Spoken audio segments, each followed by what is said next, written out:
நமஸ்தே. ஸ்ரீ பரம்ஜோதி பகவதி பகவானின் இன்றைய அற்புதத்தை காண்போம். நான் ஒடிசாவின் கேந்திரபாராவைச் சேர்ந்த கமலா சமந்த்ராய்.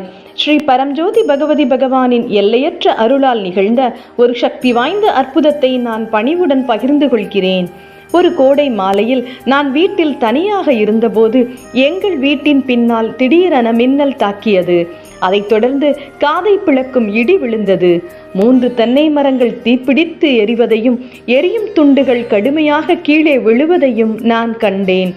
எங்கள் கல்லார் கூரை வீட்டின் பின்னால் ஒரு ஓலை கட்டமைப்பு இருந்தது. முழு வீடும் தீயில் மூழ்கிவிடுமோ என்று நான் அஞ்சினேன். உதவ யாரும் இல்லை. பொங்கியலும் தீ பிளம்புகளுக்கு முன்னால் நான் உதவியற்றவனாக நின்றேன். முற்றிலும் சரணடைந்த அந்த தருணத்தில் எங்கள் வீட்டை பாதுகாக்க ஸ்ரீ பரம்ஜோதி பகவதி பகவானிடம் நான் தீவிரமாக பிரார்த்தனை செய்தேன். அதிசயமாக சில நிமிடங்களில் பலத்த மழை பெய்யத் தொடங்கியது. தீயை முற்றிலுமாக அணைத்தது.